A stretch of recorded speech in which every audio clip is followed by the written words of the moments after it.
Welcome to our channel. ఈ వీడియోలో మనం భౌతిక రసాయన శాస్త్రం 9వ తరగతి పాఠ్యపుస్తకంలోని గమన నియమాలు పాఠానికి సంబంధించి కొన్ని ముఖ్యమైన అంశాలను చూద్దాం. అరిస్టాటిల్ భూమి మీద ఉండే ఏ వస్తువుకైనా ఉండే సహజ స్థితి నిశ్చల స్థితి అని నిర్ధారించాడు.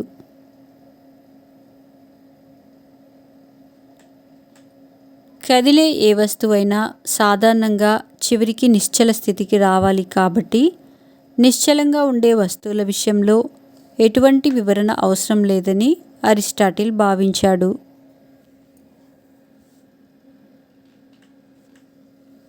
ఏ బాహ్యబలం పనిచేయనంత వరకు కదులుతున్న వస్తువు అదే గమన స్థితిలో ఉంటుందని చెప్పడం ద్వారా గెలీలియో ఆధునిక విజ్ఞాన శాస్త్రానికి తెరతీశాడు.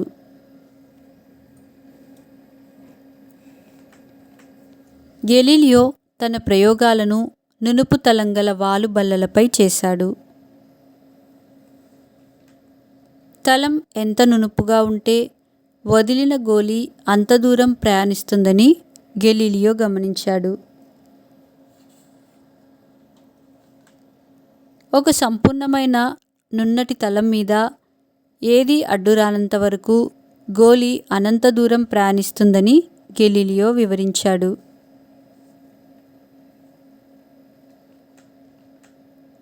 వాలు తలంపై కిందికి దొర్లుతున్న గోలి భూమికి గల గురుత్వాకర్షణ బలం వల్ల వేగాన్ని పుంజుకుంటుంది.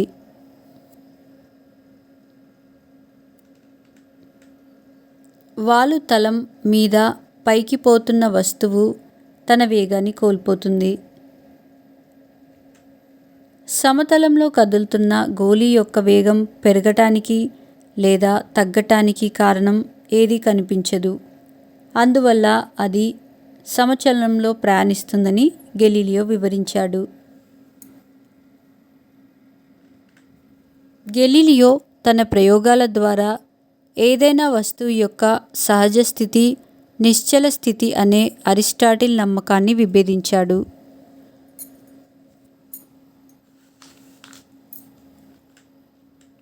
బాహ్యబలం లేనంత వరకు కదులుతూ ఉన్న వస్తువు యొక్క సహజ స్థితి ఏమిటంటే అది సమచలనంలోనే ఉంటుందని గెలీలియో నిర్ధారించాడు.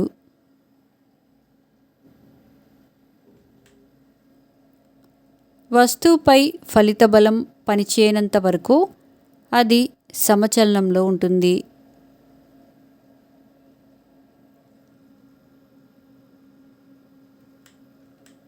ఘర్షణ లేని ప్రపంచాన్ని గెలీలియో ఊహించాడు. కానీ నిజ జీవితంలో ఇది సాధ్యం కాదు.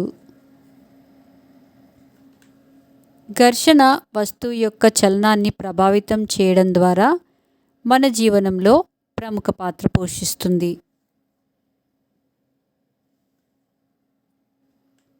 ఘర్షణ లేకుండా మనం నేల మీద నడవలేం. వేగంగా నడుపుతున్న కారుని ఆపలేం. ఘర్షణ లేనిదే ఎన్నో భౌతిక కార్యక్రమాలను నిర్వహించలేం. గెలీలియో 1564వ సంవత్సరం ఫిబ్రవరి 15వ తేదీన ఇటలీలోని పీసాలో జన్మించాడు. గెలీలియో ఆధునిక భౌతిక శాస్త్ర పితామహునిగా పేరుగాంచాడు. 1589 సంవత్సరంలో గెలీలియో రచించిన అనేక వ్యాసాలలో వాలుతలాలపై పతన వస్తువుల చలనాన్ని గురించి ప్రస్తావించాడు.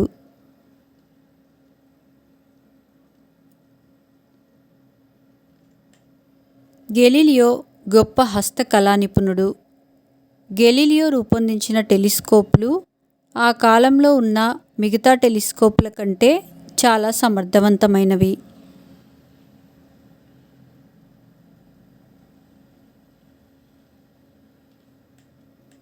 గెలీలియో 1640 సంవత్సరంలో తొలి లోలక గడియారాన్ని రూపొందించాడు.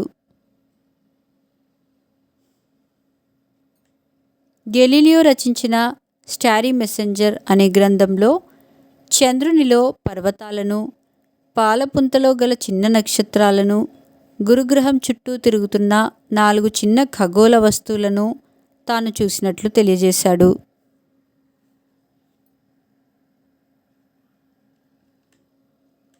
గెలీలియో రచించిన discourse on floating bodies, letters on the sun spots అనే రచనలలో సూర్యునిలో గల మచ్చల గురించి వివరించాడు.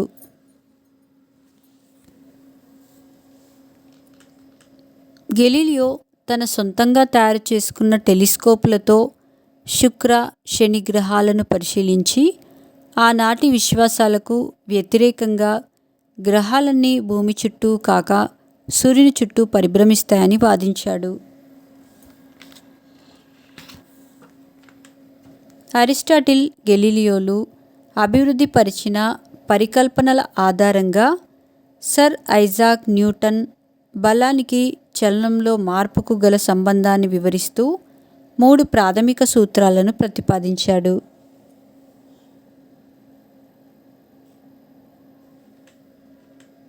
ఈ 3 సూత్రాలు న్యూటన్ గమన నియమాలుగా ప్రసిద్ధి చెందాయి. న్యూటన్ మొదటి గమన నియమం. ఒక వస్తువుపై ఫలిత బలం పనిచేయకపోతే ఏం జరుగుతుందో న్యూటన్ మొదటి గమన నియమం వివరిస్తుంది. ఫలిత బలం పనిచేయనంత వరకు నిశ్చల స్థితిలో ఉన్న వస్తువు అదే స్థితిలోనూ, సమచలనంలో ఉన్న వస్తువు అదే సమచలనంలోనూ ఉంటుంది.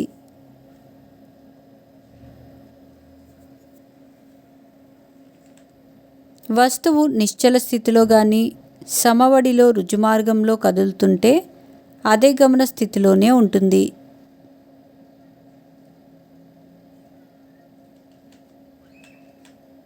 నిశ్చల స్థితిలో ఉన్న వస్తువు ఎల్లప్పుడూ నిశ్చల స్థితిలోనే ఉండేందుకు ప్రయత్నిస్తుంది. దీనిపై వేరొక బలం ప్రయోగించనంత వరకు దాని స్థానంలో మార్పు ఉండదు. దీనినే నిశ్చల జడత్వం అంటాము.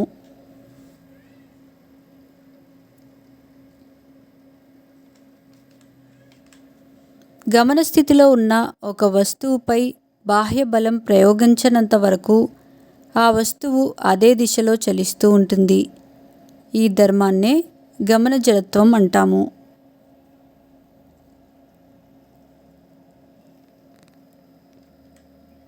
మనం బస్సులో నిల్చుని ఉన్నప్పుడు బస్సు ఒక్కసారిగా ముందుకు కదలడం ప్రారంభిస్తే మనం వెనుకకు తూలుతాం. దీనికి కారణం మన శరీరం కలిగి ఉండే నిశ్చల జడత్వం అని అర్థం అనే ధర్మం.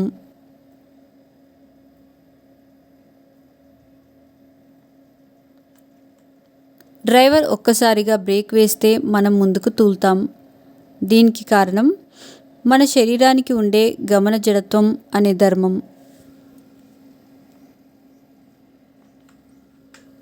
వస్తువుపై మనం ప్రయోగించే బలంతో పాటు అనేక ఇతర బలాలు కూడా పనిచేస్తుంటాయి. ఆ వస్తువుపై ఘర్షణ, గాలి నిరోధం, గురుత్వ బలం వంటి ఇతర బలాలు కూడా పనిచేస్తుండవచ్చు.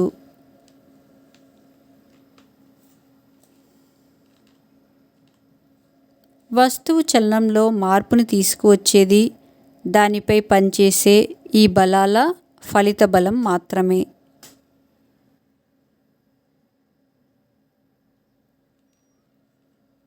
మైదానంలో ఒక ఫుట్బాల్ నిశ్చలంగా ఉంటే ఏదైనా బలం దానిని కదిలించనంత వరకు అది అదే స్థితిలో ఉంటుందని జడత్వ నియమం తెలుపుతుంది.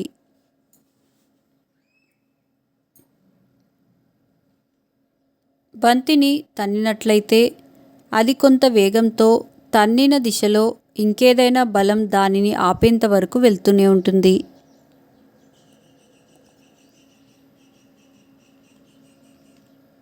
గాలిలోకి ఎగిరిన బంతిపై గురుత్వ బలం పనిచేయటం వల్ల దాని వడి తగ్గుతుంది. బంతి భూమిపై దొర్లితే ఘర్షణ వల్ల అది తన వడిని తగ్గించుకుంటూ చివరకు ఆగిపోతుంది.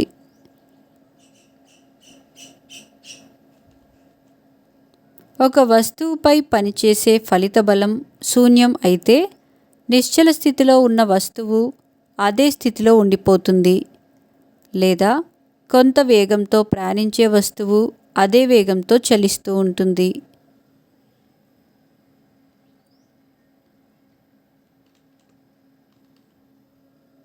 Net force is equal to 0 అయితే వస్తువు యొక్క వేగం శూన్యం అవడం లేదా స్థిరంగా ఉండడం కానీ జరుగుతుంది.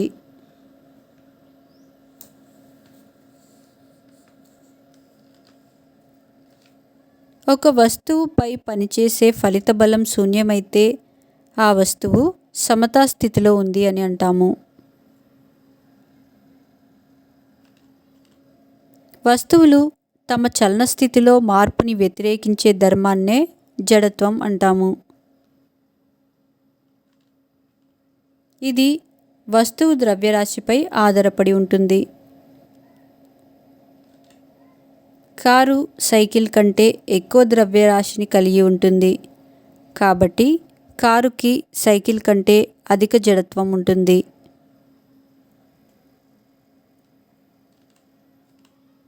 జడత్వం యొక్క కొలతనే వస్తువు ద్రవ్యరాశి అంటాము. ద్రవ్యరాశి యొక్క SI ప్రమాణం కిలోగ్రామ్. ద్రవ్యరాశి అధికమవుతున్న కొలది గమన స్థితిలో మార్పుని వ్యతిరేకించడం పెరుగుతుంది. వస్తువుకి ఉండే ద్రవ్యరాశి అనే ధర్మమే ఆ వస్తువు ఎంత జడత్వాన్ని కలిగి ఉందో నిర్ణయిస్తుంది. న్యూటన్ రెండవ గమన నియమం. ఒక వస్తువుపై ప్రయోగించబడిన ఫలిత బలం శూన్యం కాకపోతే ఏం జరుగుతుందో న్యూటన్ రెండవ గమన నియమం వివరిస్తుంది. వస్తువు పనిచేసే శూన్యం కాని ఫలిత బలం ఆ వస్తువు యొక్క సమతా స్థితిని భంగపరుస్తుంది. న్యూటన్ ద్రవ్యవేగాన్ని చలనంలో వస్తువు ద్రవ్యరాశిగా వర్ణించాడు. ద్రవ్యవేగంను P అనే సంకేతంతో సూచిస్తాం. ద్రవ్యవేగం చలనంలో గల వస్తువు ద్రవ్యరాశి, దాని వేగం అనే 2 అంశాలపై ఆధారపడుతుంది.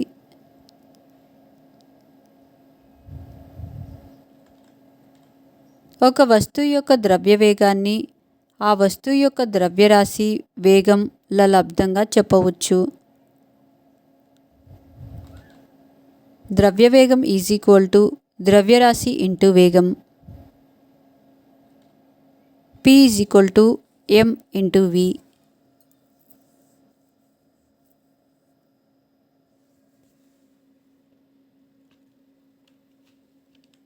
దీనినే చలనంలో గల ద్రవ్యరాశిగా పిలుస్తాం.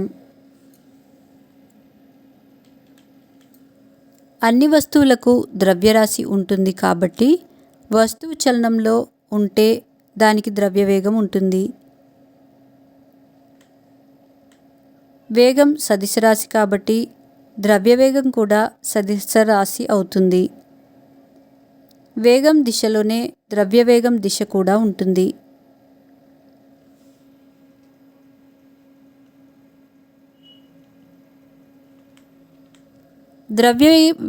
ద్రవ్యవేగం యొక్క SI ప్రమాణం కిలోగ్రామ్ మీటర్ పర్ సెకండ్ లేదా న్యూటన్ పర్ సెకండ్.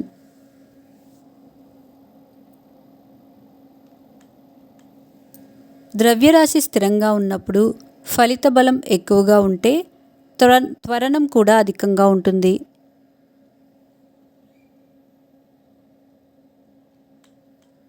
ఫలిత బలం స్థిరమైనప్పుడు ద్రవ్యరాశి ఎక్కువగా ఉంటే ఆ వస్తువుపై పొందిన త్వరణం తక్కువగా ఉంటుంది.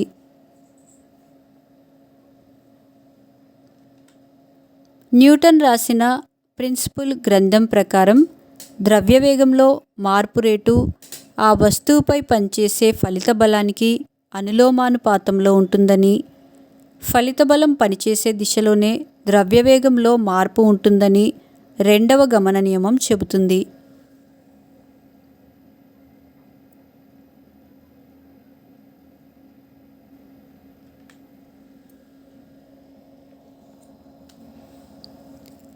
ఫలిత బలం ఈజ్ డైరెక్ట్లీ ప్రపోర్షనల్ టు ద్రవ్యవేగంలో మార్పు బై కాలం.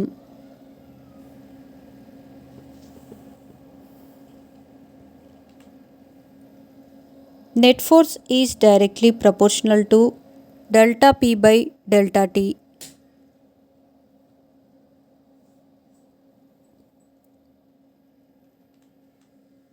ఒక కణం లేదా కణ వ్యవస్థపై ఫలిత బలం పనిచేయటం వల్ల డెల్టా టీ కాలంలో వాటి ద్రవ్యవేగంలో వచ్చే మార్పు డెల్టా పి.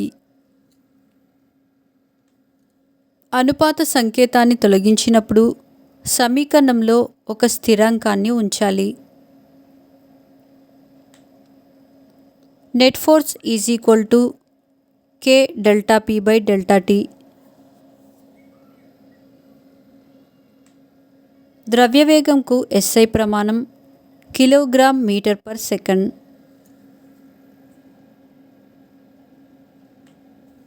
కాలంకు ఎస్ఐ ప్రమాణం సెకను. కే విలువ 1 అయ్యే విధంగా బలం యొక్క ప్రమాణాన్ని తీసుకున్నట్లయితే net force is equal to delta P by delta T. P is equal to MV కనుక delta P is equal to delta.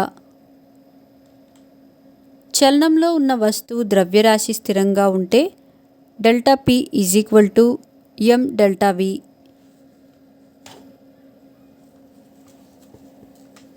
దీనిని ఉపయోగించి ఫలిత బలం net force is equal to M delta V by delta టీను పొందవచ్చు. Delta V by delta T is equal to A సమత్వరణం అని మనకు తెలుసు కనుక net force is equal to MA.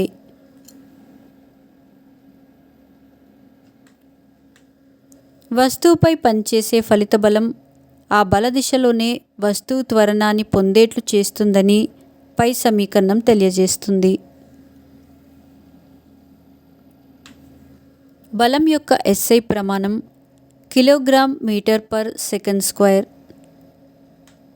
దీనినే న్యూటన్ అంటాము. ఒక newton is equal to kilogram metre per second square. Net force is equal to delta P by delta T సార్వత్రిక సమీకరణం.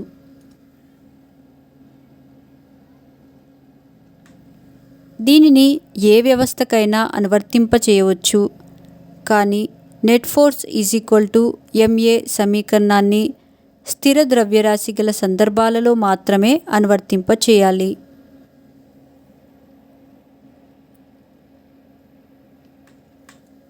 న్యూటన్ రెండవ గమన నియమం ఉపయోగించి సమస్యలను సాధించాలంటే వస్తువు యొక్క భారాన్ని క్షితిజ లంబంగా తీసుకోవాలి. న్యూటన్ మూడవ గమన నియమం.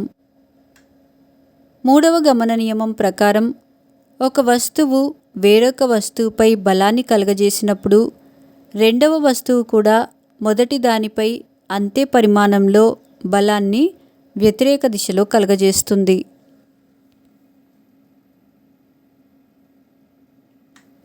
ఈ రెండు వ్యతిరేక బలాన్ని కలిపి చర్య ప్రతిచర్య బలాల జత అంటాము. ఒక వస్తువు వేరొక వస్తువుపై బలాన్ని కలుగజేస్తే ఏం జరుగుతుందో న్యూటన్ మూడవ గమన నియమం వివరిస్తుంది.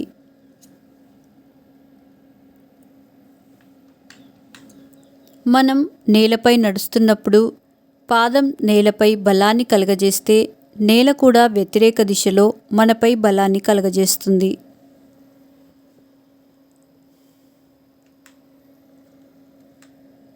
చర్య బలానికి ప్రతిచర్య బలం వ్యతిరేక దిశలో ఉంటుంది. న్యూటన్ మొదటి రెండవ గమన నియమాలు ఒకే వస్తువుకు వినియోగిస్తాం. న్యూటన్ మూడవ గమన నియమాన్ని రెండు వస్తువుల మధ్య గల ప్రతిక్రియకు వినియోగిస్తాం. న్యూటన్ మూడవ గమన నియమంలో తెలిపే రెండు బలాలు ఒకే వస్తువుపై పనిచేయవని గమనించాలి. ఆ బలాల జంట ఒకే సమయంలో రెండు వేర్వేరు వస్తువులపై పనిచేసే బలాలను సూచిస్తుంది.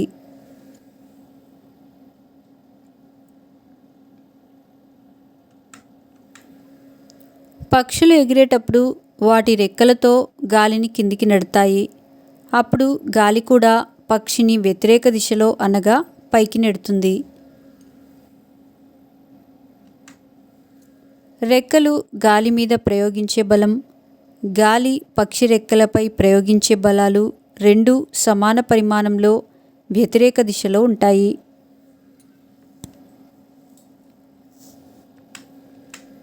నీటిలో ఈదుతున్న చేప నీటిని వెనక్కి నెడుతుంది.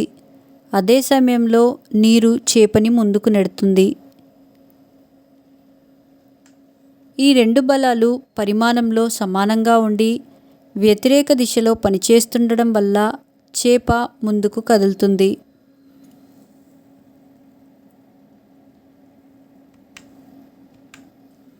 రాకెట్ అడుగు భాగంలో గల నాజిల్ నుండి అతివేగంగా వెలువడే వాయువుల వల్ల రాకెట్ త్వరణాన్ని పొందుతుంది.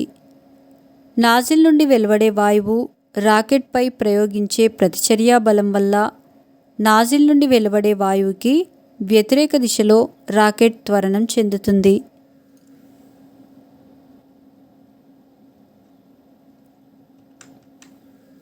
ద్రవ్యవేగ నిత్యత్వ నియమం ప్రకారం రెండు వస్తువులు వేర్వేరు వేగాలతో ఒకే సరళరేఖ మార్గంలో ప్రయాణిస్తుంటే అభిఘాతం ముందు, అభిఘాతం తర్వాత వ్యవస్థ ద్రవ్యవేగంలో మార్పు రాలేదని తెలుస్తుంది.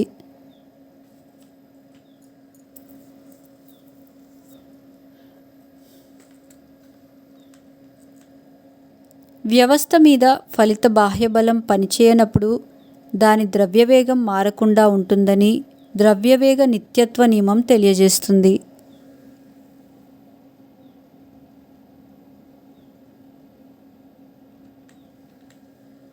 ఒక వ్యవస్థపై పనిచేసే ఫలిత బాహ్య బలం శూన్యం అయినప్పుడు ఆ వ్యవస్థని ఏకాంత వ్యవస్థ అంటాము.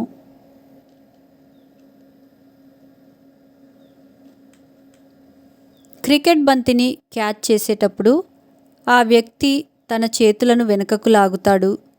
ఈ సందర్భంలో అతడు బంతి వేగాన్ని తగ్గించడానికి ఎక్కువ సమయాన్ని తీసుకుంటాడు. ఇలా చేయడం వల్ల బంతి ద్రవ్యవేగంలో మార్పు రేటు తక్కువగా ఉంటుంది. ఫలితంగా చేతులపై బంతి ప్రయోగించే బలం తగ్గుతుంది.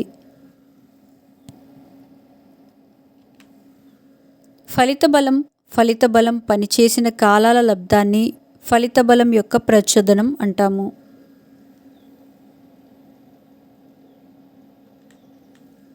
ఒక వస్తువుపై బలం ప్రయోగించినప్పుడు ఆ వస్తువు ద్రవ్యవేగంలో పొందే మార్పు ప్రచోదనానికి సమానం.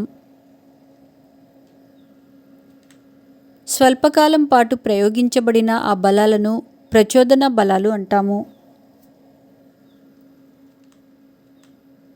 ప్రచోదన బల పరిమాణం అతి స్వల్ప కాలం పాటు పనిచేసినప్పటికీ దాని ప్రభావం చాలా ఎక్కువగా ఉంటుంది.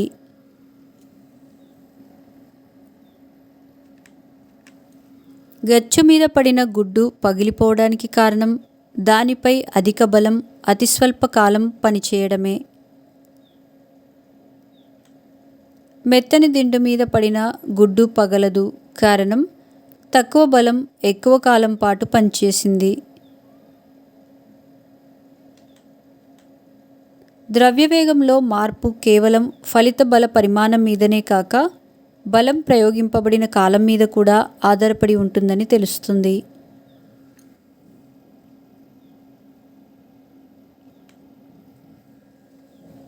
Thank you for watching our videos. మా నెక్స్ట్ వీడియోస్ యొక్క నోటిఫికేషన్ మీకు రావాలంటే మా ఛానల్ను సబ్స్క్రైబ్ చేసి బెల్ బటన్ నొక్కగలరు. అలాగే మా వీడియోస్ని లైక్ చేసి షేర్ చేయగలరు.